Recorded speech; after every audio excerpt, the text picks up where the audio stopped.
Good evening. It is time for our Rise of the False Gods book study, and I welcome you. So glad you're here. Please feel free to make comments, ask questions. I can't always see them, but I check them after the little gathering so that I can get back to you about any of it. If you like what you see, please share. And also you can go to YouTube and you can look up the entire series, every chapter we've done so far. And tonight we are moving on to the last part of the chapter about spotting false gods at work. And this is really important because when we can spot them, we can get to know them. We prevent them from affecting our lives in the future. So it's going to be short tonight. Unless I go off on a toot somewhere, it's going to be short because last night I did go a little over. I couldn't stop. I was trying to get as much done as I could. Now, just to review quickly, we were talking about the things when false gods are at work. They keep us locked into our lower consciousness, our human carnal mind. Whereas when we lift ourselves in consciousness, we are in our intuitive sensing mind. Now that's what you just gotta know, that you can't go wrong when you follow that path. Okay.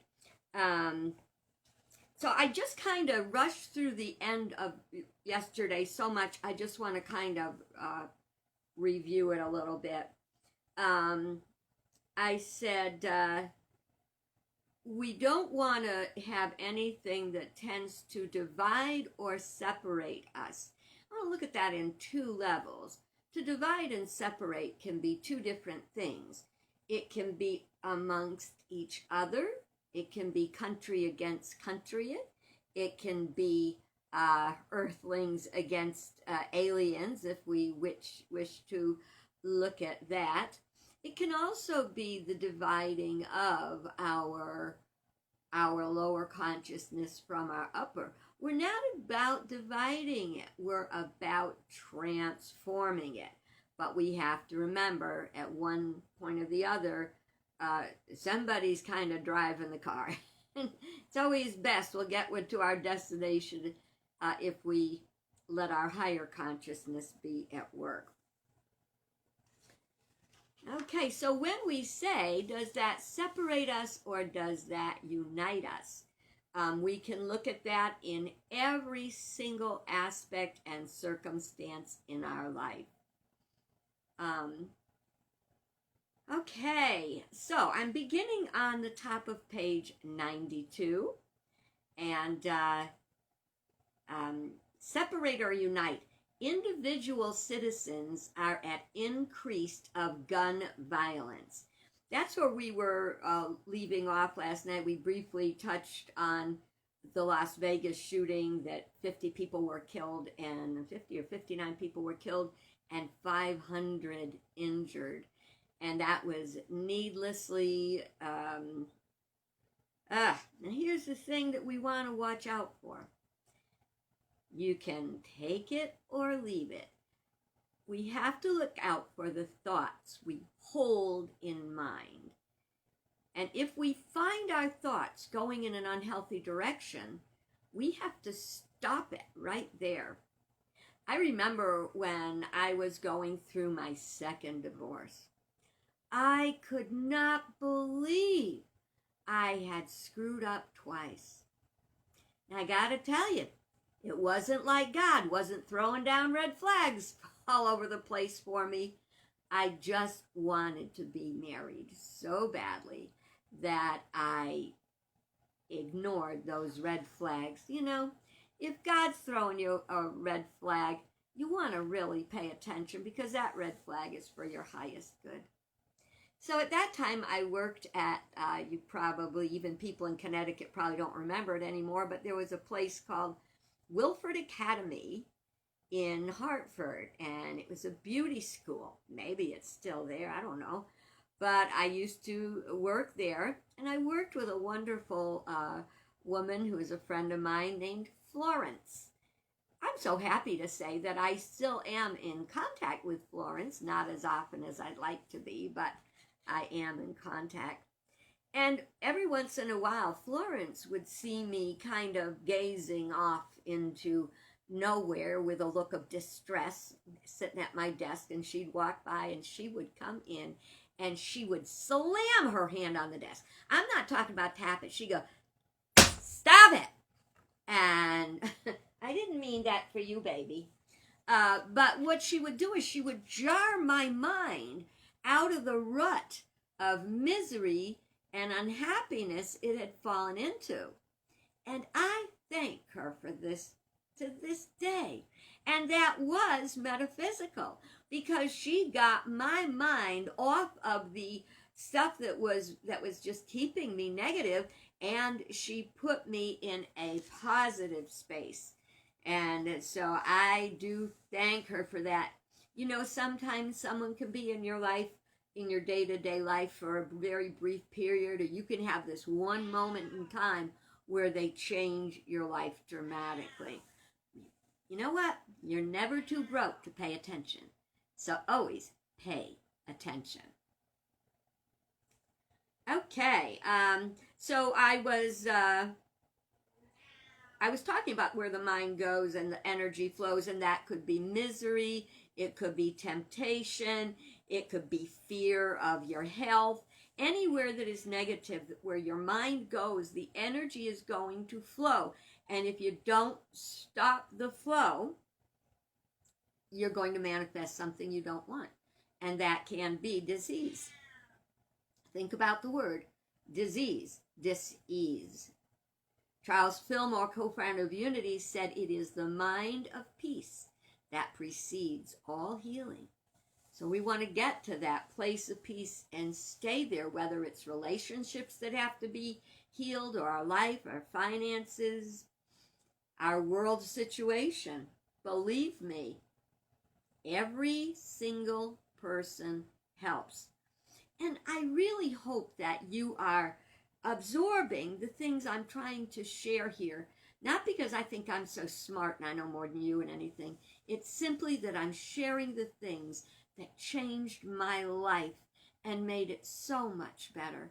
And I really pray, knowing that if you also take what works for you and follow it and bring it out to the greater world, the greater community, you will help change the world.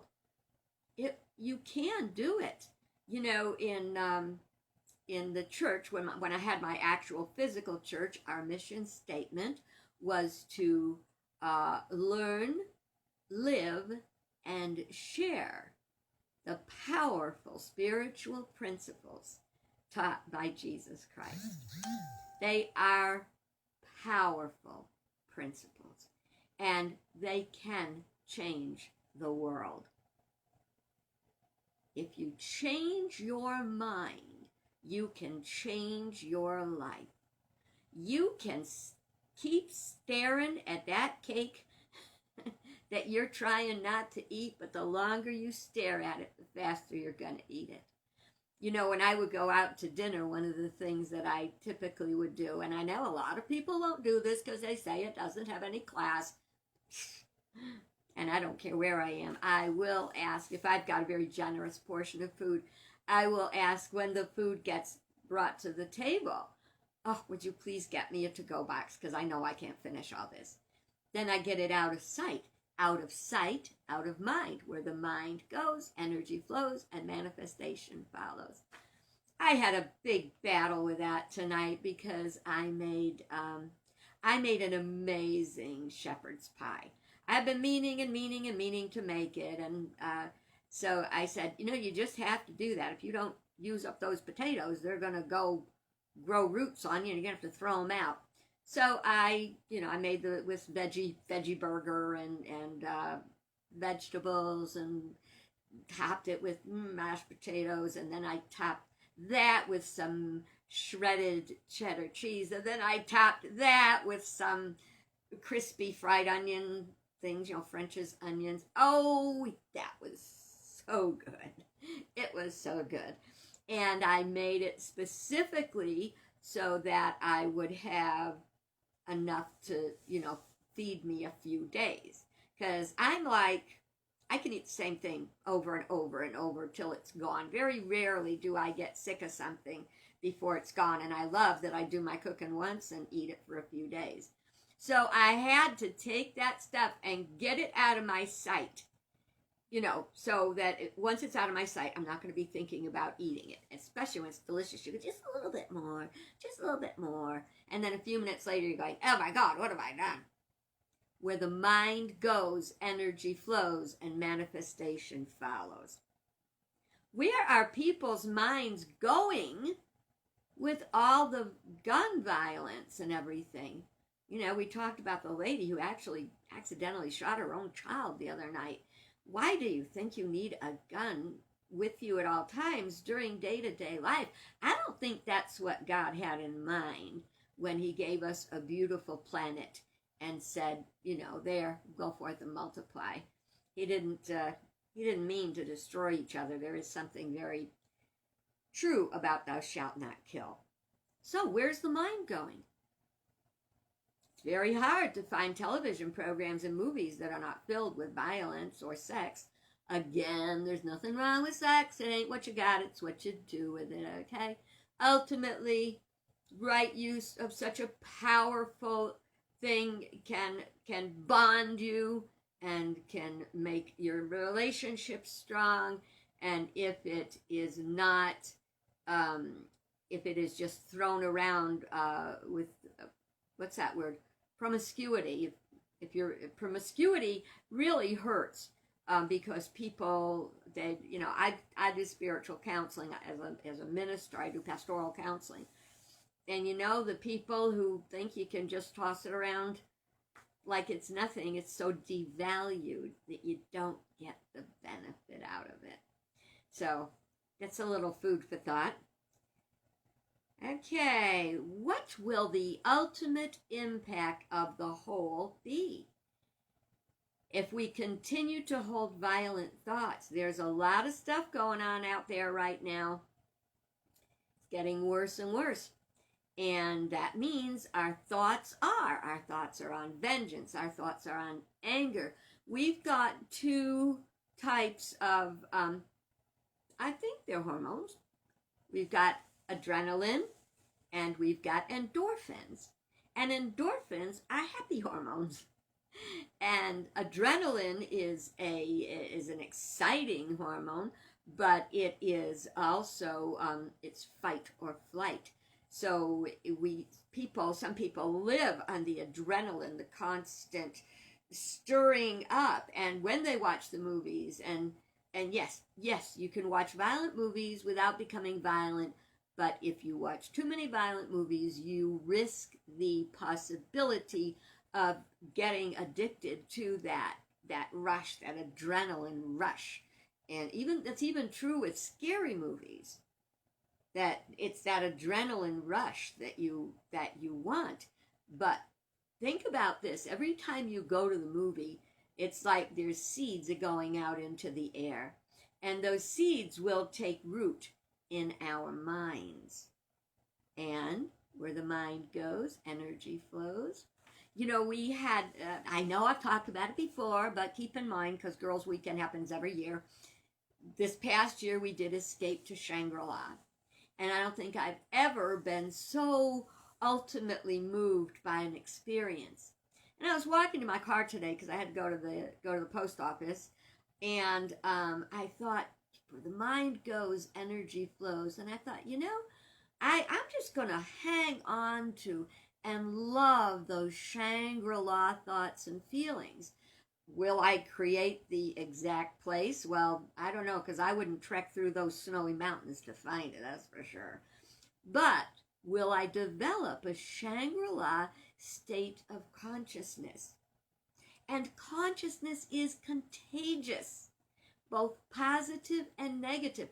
Consciousness is contagious. Did you ever, like, let's say go to work, if you don't like your job, you hate your job, and you can be in a pretty good mood, and then once you walk into that office, everything that you don't like comes at your face. Well, you know what? That means you're going to be holding those thoughts all day. I recommend that you try to find another job. And jobs are not just about paychecks. They're about service to each other and doing a good work. We all want to do a good work.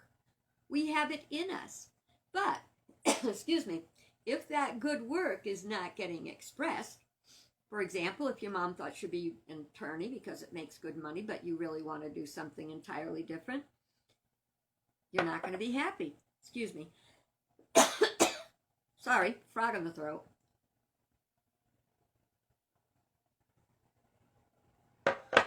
Okay. So, in which, okay, wait a minute. I hate to try to read my own writing. Oh, okay. Yeah, this is going to really floor you, okay? Are you sitting down? Because you should be.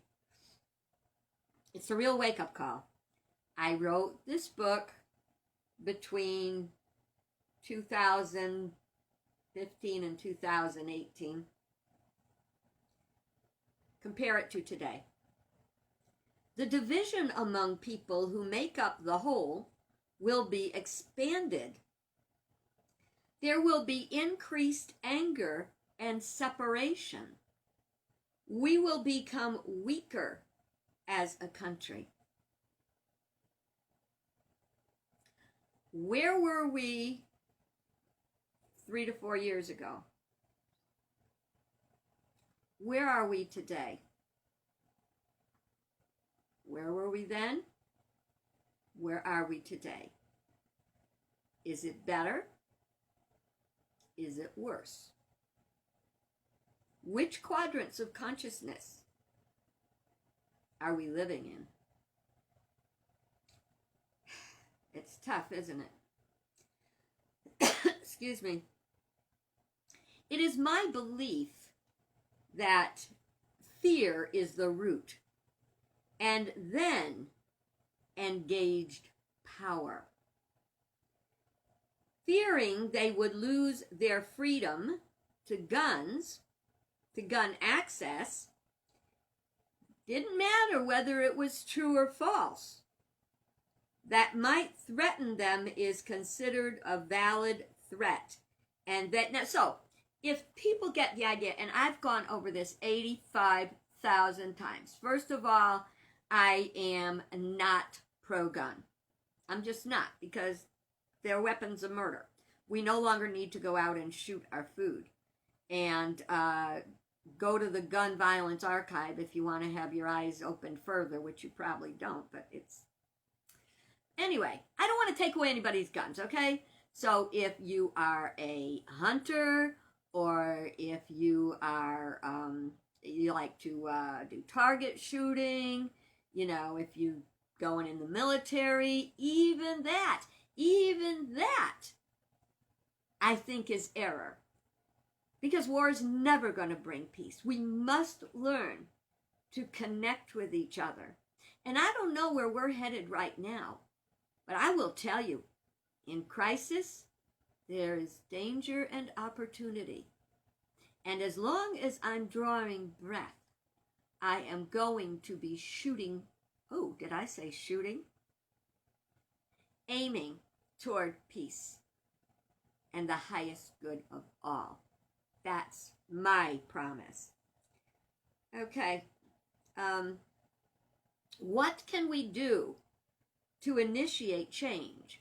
Like I say, you know, I'm so weary of hearing people say, you know, they're going to take our guns. I don't take your damn guns. I don't want your guns. I don't want your guns. I don't want your guns. Have your guns. But know what you're doing with them. And know what you need and what you don't need. And you don't need an assault weapon. And that's the long and the short of it. And that's for the good of the whole. And that's my 2 cents worth. Sorry about that for my gun-loving friends. This is principle. It's not personal. How many times have we talked about this is principle, not personal? What we can't do is allow our minds to drop into the lower quadrants to look for human solutions to spiritual problems. We cannot come from a place of fear and force change through power. We cannot force change through power. Do you know why? Change comes from within. You cannot legislate morality. You cannot legislate spirituality. You can live the truth to the best of your ability and share it whenever you have the opportunity. We cannot force others, but we can do our homework. We can research issues and prepare to address challenges. We have to speak our truth with peace and love. We have to speak our truth with peace and love. Now, you don't have to go around carrying a big sign or looking for, telling your friends how they should live or your family members or what they need to do. What you do is you be ready, and Spirit will open the door of opportunity to you. But you don't jump on anything. You speak your truth. Invite conversation without conflict. Now there is, when you're having a conversation, it can be objective or it can be subjective. Subjective conversation is more like saying, you did this and you made me mad and you. Now, if we make it objective, take away the you and I'm pointing at you and make it like, when I have this kind of experience, we're making it about the experience. We're not making it personal, we're making it principle and experience. When I have this kind of experience, it really troubles me. Now, sometimes people don't even know why they're upset. But we're going to get a lot better at healing ourselves and each other if we help them to find out. Now, a friend of mine has got another Unity minister, has got a saying, a response to people if they'll come at her and they start to criticize her for something, and she will say, what is it in you that is so upset about what I did? Very often, most of the times, it's not about you at all. It's about what's going on inside of them. But you don't attack, you ask for clarification. Boy, you'd be surprised how things can change. So don't accuse, don't fight, don't give up. Ask. Ask. And if something is uncomfortable and you don't want to go there and you don't want to have that discussion, ask that you not have that discussion. Just say, look, I love you. I know we're disagreeing, but we're going to have to agree to disagree. And then try to find something positive to think about, because we are more alike than we are different. Can you think about that? The folks who are involved in QAnon and everything, they believe it. Doesn't matter that it's not true, and they're not going to listen to anything you say. They believe it.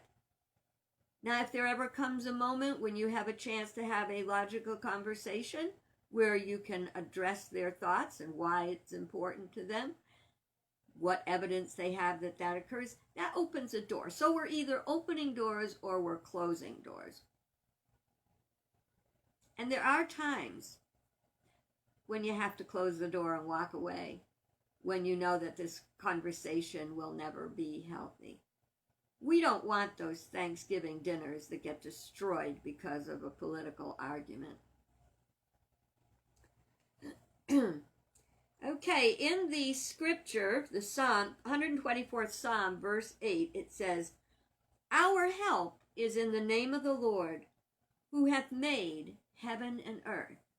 Now, let's see if we can stand back far enough. Let's pretend that we are beings capable of rising above planet Earth and looking down at it. And as we look down on the planet, we observe its beauty, and we observe all the things that work together for good. That is creation. Creation happened. It blossomed all kinds of good and all kinds of provision. It is we who hold thoughts of lack and limitation and pride and false gods, and that we need to have more.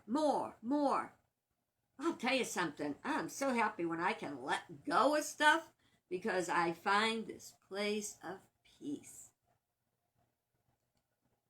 And so if you're having a hard time and you're really stressed out, start cleaning something. It works. Get rid of stuff. Toss stuff out. Don't throw away anything you really love. When the time has come to let go, you'll be able to let go. The scripture is telling us to trust the Lord, which is law, which is principle. The principles are positive. They are meant to work. Actually, the principles are kind of neutral, because they are positive or negative depending on how we use them, but they are designed. They are designed for good. I mean, the principles are at work. If I sat down and started plunking on a piano, you probably wouldn't want to be in the room. Really not bad. Not good. But if someone that knows what they're doing gets in there and puts their hands on that piano, they can take you to another place altogether. We trust in the Lord in law, spiritual principle, by striving to stay in the upper quadrants, the intuitive sensing. That's where we know the truth. That's where we know right from wrong. And that's where we've got to be grounded in truth as we move into our seemingly uncertain future, because we can help to make it a very certain, positive future as we learn, live, and share the powerful principles of truth, universal principles of truth. Learn them, live them, share them.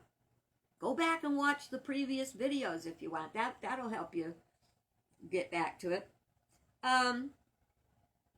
It is in the intuitive sensing part of our consciousness that we find strength and guidance. I would say that we would be wiser yet to meditate daily, opening our minds to the superconscious or divine mind, God/spirit. Now, I've had some recent inspirations or revelations on this. After all these years of teaching it, it still is blossoming, and it will blossom for you, and I pray it will blossom for me forever. Consider, I just made a pot of soup, okay? It's in the crock pot doing its thing. Now, I put in a bunch of different ingredients. All had their own specific flavor. And as they are in that pot, their flavors start to mingle, okay? And I'm very careful what I put into that pot, that the flavors will be mingling and it will be a pleasurable, tasteful, healthy experience when I eat the soup, okay? We live in a consciousness soup, but like the vegetables, we can absorb things if we let them into our consciousness, and they can poison our soup. our thoughts can be poisoned. Look at it like this. Let's say you are, did you ever walk through one of those little, the gnats, you know, that it happens in the summer, and there'll be this, what do you call them, flock, a bunch of gnats, all, you know, and they were huge this year, let me tell you. Thoughts are like that. Other people's thoughts are like that. I've said it before. Thoughts are everywhere. One person didn't just show up with a ravioli one day and that was like, oh my. No, there were raviolis and wontons and pierogies and things. Those divine ideas and those negative ideas are all out there. And we don't want the negative ones to permeate our consciousness. This is why meditation is so important. Every day, yes, they are gnats. But I still don't know what a bunch of them is called, Cheryl. So if you've got it, you let me know and I'll share it with everybody else. Okay, so you want to meditate where you lift your lower quadrants of consciousness, lift your awareness to the intuitive sensing place. And you will often hear people who are psychics or astrologers or meditators who will always say, put the white light around you, okay? Swarm. Thank you, Cheryl. That's the word of swarm of gnats. And so if you want to keep the swarm of thought gnats out of your consciousness, you get your mind into higher consciousness and let that fill your awareness. And keep it there for a while as you're strengthened and you're not letting in the negative thoughts. And after a while of practicing that, it will happen automatically. It's the same thing with every principle that you practice. Okay.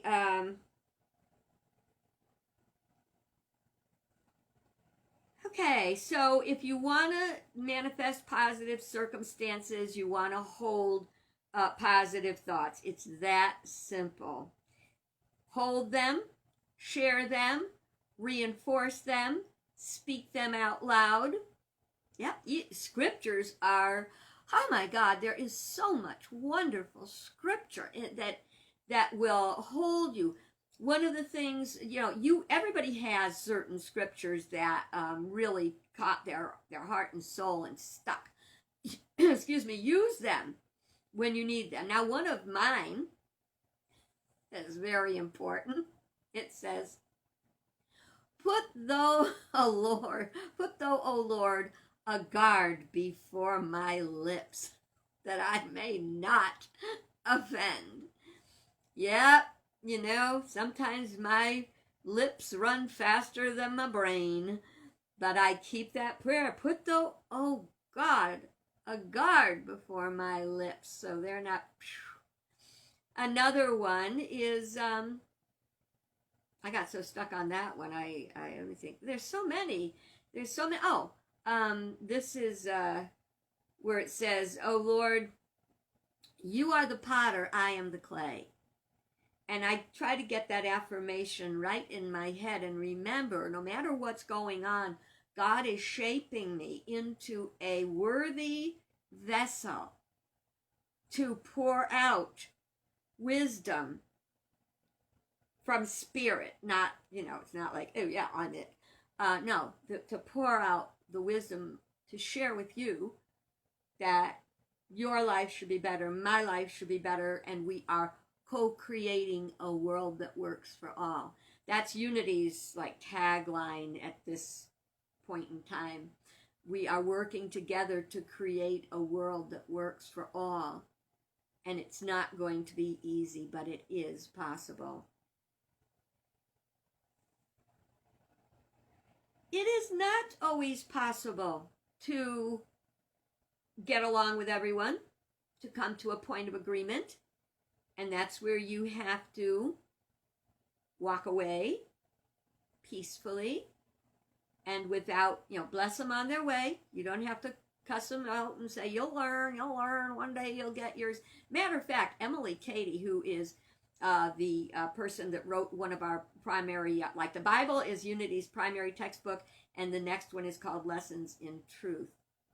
And one of the things she said that was so powerful is you cannot put the allness of God into the quart measure of your mind. And the other one left the station. It'll come back another day. Okay. So we want to spend the time focusing on the positive things and not the negative things. In the Course in Miracles, one of their classes says, I could choose peace instead of this. As you go through your day, whether you're with people, whether you're all alone, if you get frustrated. I did one of those things today where I was trying to get the crock pot out to make my soup, and my bottom cabinet is kind of like in need of straightening out.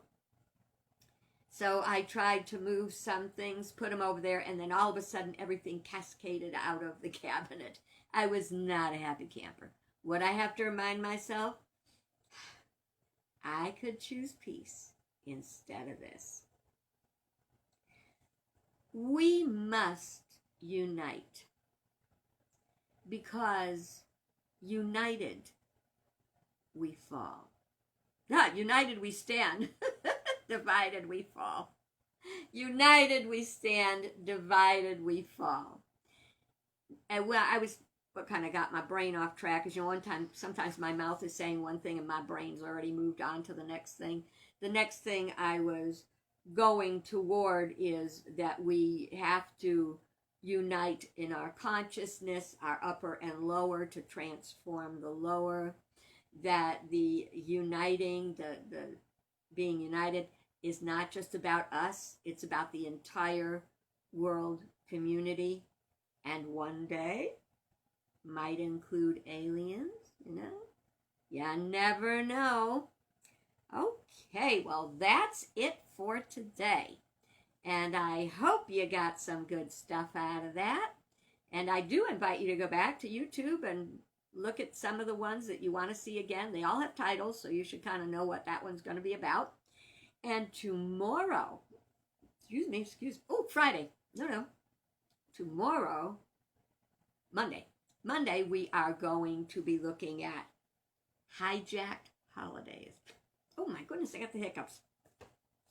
All right, my friends, have a good night, and God bless you good, and fear not. Lift up your eyes to the truth that whether we believe it or not, whether we see it or not, God's still at work. Bye-bye.